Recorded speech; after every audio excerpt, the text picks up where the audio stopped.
back everyone to another episode of your Daily Dose, coming in today with the Celebration Festival. I know it's been out for a day, and can I be honest with you all? It just annoys me, this type of festival. It is 100% pay to win, well, should I say pay to advance, but I guess for those that are free to play, there are some interesting things that will pop up. Mainly the missions is probably where I'm just going to focus on for the majority of our accounts. Divine Beasts, do them every single day. You'll get some of these 8 treasure rice balls and of course some cured meat. And really it's just weird the names of these things that they come out with. But I mean, like, it is what it is, right? Honestly though, buying the additional things for the teams battles, like if you do have some VIP levels, it is worthwhile. If you're a free to play, I don't think you can get all of these free ones, but it is what it is, right? But pretty much the main attraction is going to be the gourd, the Phoenix Reborn gourd. If we're going to talk about value analysis in a second, we're going to talk about the traps of this event and what you should be focusing on. I think the main idea though is that most players are just going to go for the freebies. Look, is the pool fantastic? Is it really going to rock your world? No. I think the best drop rate right here is actually this. Ironically, this epic treasure chest or transformation box is the best drop out of all of them. And it is the epic version of it. So if you do get lucky enough to grab that, let us know in the comment section down below. The premiums is super whale territory. Not even going to lie. We can talk a little bit how much it's actually going to cost you to unlock that. And it's redonkulous. But if you do have a small percentage chance of acquiring the full Phoenix gourd. And that kind of brings us into, is this weapon worth whaling on? Short answer is, if you're going to whale, you're already going to do it anyway. And if you're not going to whale, just buy the shards and wait for them to appear. Like, similar to the Jade, I want to say similar to the Jade Halberd. They're very niche. The Jade Halberd is exceptionally good on certain heroes. Zaya's Charm is really good on support heroes. The Mythic Sword is fantastic on your burst DPS heroes for round 1 ultimate attacks. This is a little bit different. So, this is kind of like a mixture. It heals you and it heals your allies, right? And then it converts over the abundance of your healing into shielding effects, and then it does additional damage. So it's kind of an all-in-one. I want to say it's an all-in-one, but there are some interesting aspects of it too, because you do gain 50 hatred, meaning you will start the round off with 100 hatred. You do, of course, have some damage mitigation abilities until the end of battle, so it will make your character tanky. Revive upon the first death, alright, and then you gain the Nirvana ability, which essentially is full HP. And then you increase all your allies' attack and damage by 10% for 2 rounds as well. After the end of the next round, you lose the Nirvana ability, which is fine, and then you get the Reborn Fire ability. It just keeps stacking. But this almost means like you want to put it on a suicidal-based hero so that you can proc this. Now, the interesting thing about it is it will stack on the attack percentage. So you almost want to stick this on your DPS, your main damage dealer, or your secondary DPS. I'm almost leaning towards thinking that this would be a fantastic item for UG. I don't think it's going to do me any good on Dank Stash, unfortunately, from a Warlord's perspective, mainly because the Mythic Sword is just really good with the Whale Slayer ability, whereas this one is more a... It feels like it's just the support function, but I know that it can do quite a bit of damage. When attacked, there's a 50% chance to copy a stat debuff on self to the attacker. So you basically mirror debuffs on them, and Nirvana gives even more damage reduction. Becomes immune to all negative status on death, deals 300% magic damage to all enemies. And of course, the Fire Reborn statistic attack deals extra attack percent damage of max HP for 3 rounds. So it's an interesting concept of a weapon. I would like to test this out, but like I said, I'm kind of leaning towards sticking this on our secondary DPS, which is going to be UG. I mean, I could potentially throw it on Xiao Yu, but at the same time, I'm not, or Zhao Shi, I should say. Xiao Yu, wrong one. Zhao Shi. I'm thinking that it really is just going to be a supplementary ability. I know that it has the significant. A lot of players like to use this. A lot of players will stick this on their main DPS, but I'm still thinking, in terms of what we have available for the Warlord Nation, at least, I just don't see it being that great if I stuck it on Li Lin Kui. I would swap out this support function, Zai's Charm, and stick it on Yuji. I feel like that's going to be the best option. Now, if we're thinking of it in terms of any of the other nations, potentially what it could do, I want to say, I mean, we could have a look. It definitely would work. It would work on Xiaopi, 110%. Potentially, Date, I mean, look, Date could rock it because he's squishy, and a lot of players probably don't have him at max star level. So you could get away with running it on him because, again, he is squishy. I notice he does die quite a lot on all my other teams that I do run him on. Unfortunately, he's the first mythic to go. And that could just be because he just doesn't have a element of survivability because he's a control-based hero. It could work on him. Warlord, like I said. Ooh, would I stick it on Dong Zhao? I would play around with this. I would see whether or not Zai's Charm would be good on Dong Zhao because it does have that triple ability to stun. And of course, he is already a super duper tanky hero. So what's the chances of him dying is the question. Because the Phoenix Gourd really only starts to shine when the hero dies for the first time. And I'm thinking, would it be better to stick that on a hero like Yuji, who is kind of squishy? You know what I mean? Like, he could definitely, I could see him dying out well before Dong Zhao, Papa Dong Zhao does. So I would probably swap it between those two, but it certainly is a support-based, oh, look, come on. it's designed for Sun Jiang. Like, that is literally designed for this dude. Like, I don't feel like there's any question in my mind. Lu Su should probably always be rocking the Mythic Sword. I feel like he needs to have his ultimate round 1. Burning Tashishi, you could stick the Jade Halberd on him, or Sun Luban because of the extra layers of tankiness.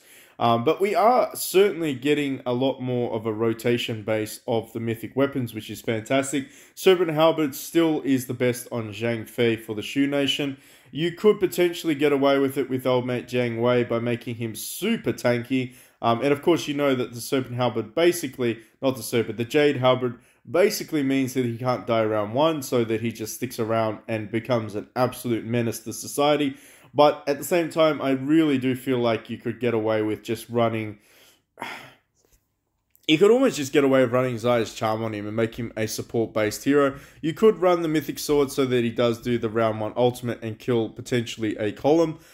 If you do make him your main DPS, that is. But realistically, Zhang Fei will outshine pretty much all of them in terms of damage. He will outshine this guy, Wei Yang, until Wei Yang hits around 5 stars. So just keep that in mind.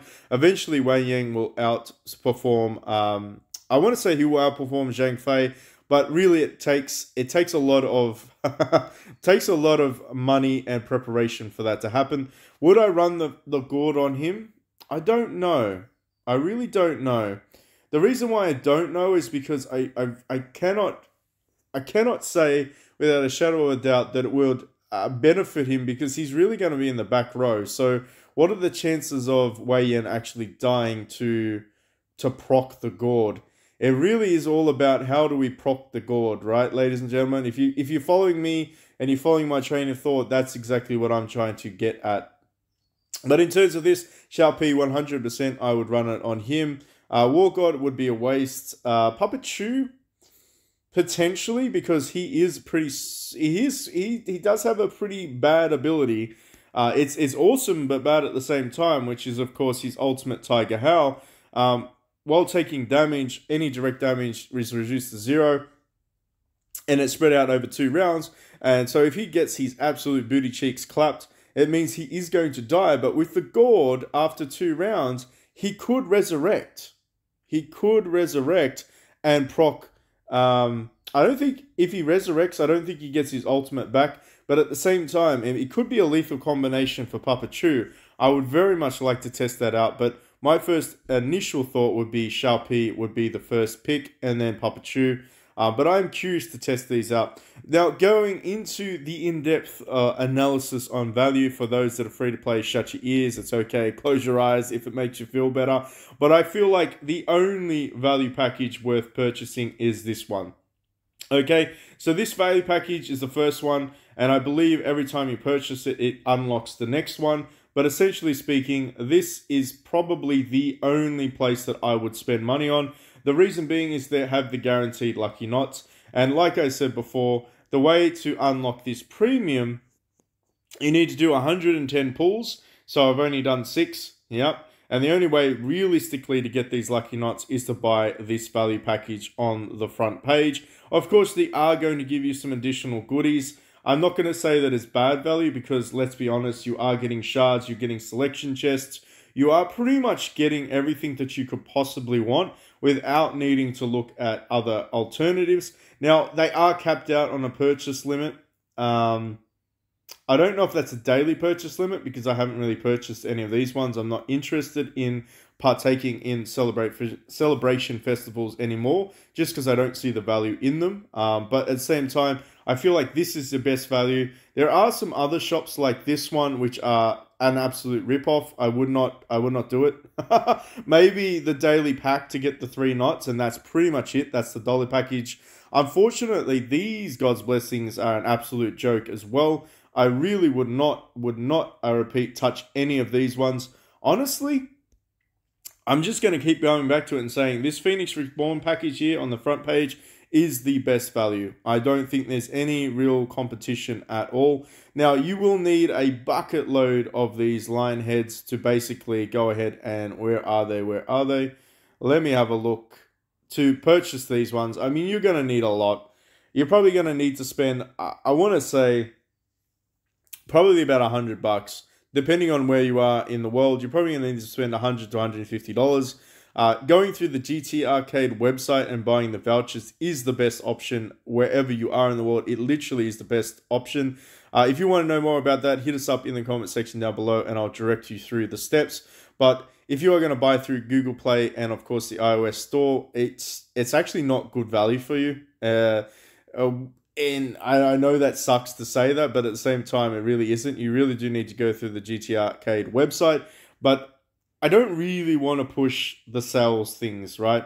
I do like to talk about good value, but at the same time, I really don't want to promote spending money on games because it is pretty addictive. I think we all know that to be the truth, right? So at the same time, what else is there for the free-to-players? Well, as you could probably anticipate already, the drop rates are terrible. So you might do 10 and literally get nothing. If you want to chase the rabbit, you literally are going to be chasing the rabbit to get these, I guess, bottom tier rewards. But at the same time, it is absolutely up to you. It resets every single day. And if you do that, pretty much what do you get? You get a pretty, I want to say, you do get a lot, okay? Now, before you jump into and say, PB, I can't buy Mythic Tactics, I can't buy Generation 1 shards for gold. I know, it's okay. I feel your pain. But at the same time, we knew this was coming, all right? I knew this was coming. I feel like some of the community knew this was coming because they looked at some of the Chinese and Korea services.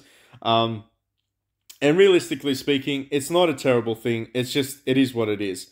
Now, do I recommend going ahead and getting certain items over the other ones? Yeah.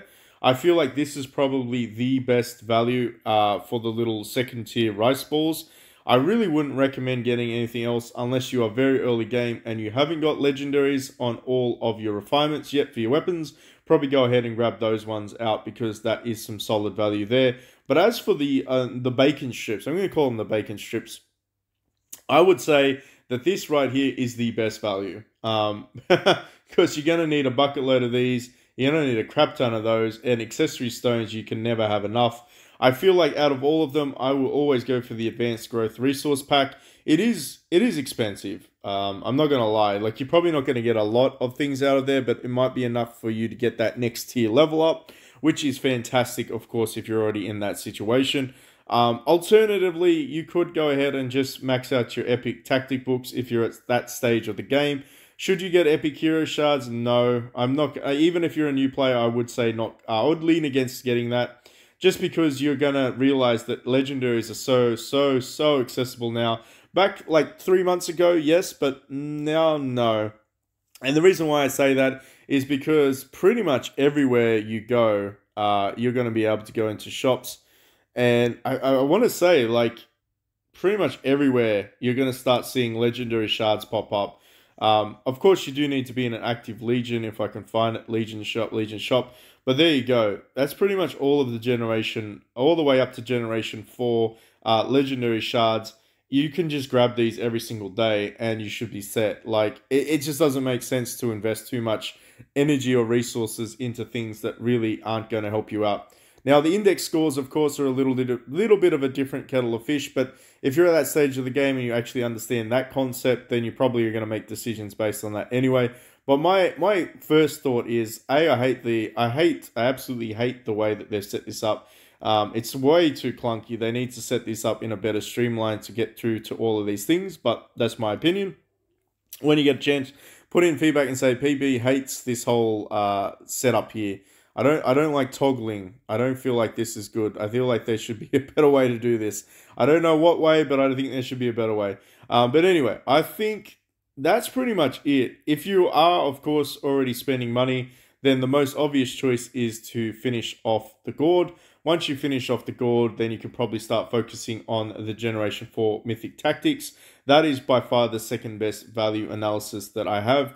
Go Mythic Tactics number 4, and of course the Gourd first off. Would you do this one? People will probably say, oh, PB, why don't I just build the Gen 4 hero? Honestly, this is going to give you better stats, because this is going to take a while to come out. Okay, so getting access to these Gen 4s is going to take a lot longer. Or sorry, the Gen 2s, I should say.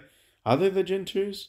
I'm going to go with them doing the Gen 2s. I'm going to call it. But the Gen 4s, I mean, they're going to be out probably next week or the week after. So if you want to spend extra money just to get ahead and get them for your index score, that's up to you. But at the same time, they're literally going to be out like at some point during this month. I predict it will probably be around the time of the actual anniversary event. I'd say the Gen 4 Mythic Hero is going to be accessible that way. So probably save your money and don't waste it on that. This one by far is the better value out of both of those items to select. Now, going into the last part, because I want to end the video on a little bit of a roll. They are, of course, going to give you access to run your weapons, and you're going to get some of these Rice treasure chests. So let's go in here before we start anywhere else. I've been saving you up, I have. So this is another reason to save some of your stuff up. Recruitment is fine. Treasury, so we're going to do 65 of them. I should have enough by the end of the event to get to the 70. I mean, I don't really want to spend any gold. There you go, get some Zuja's crossbow, sorry. It doesn't make too much of a difference when you're at late game account, but at the same time, there you go. We're just going to smash those ones out. I'm just going to leave it at that, and I feel like that's probably self-explanatory. But if you are curious, this is a perfect opportunity to actually save up some of your resources for this event that will happen at least twice a month.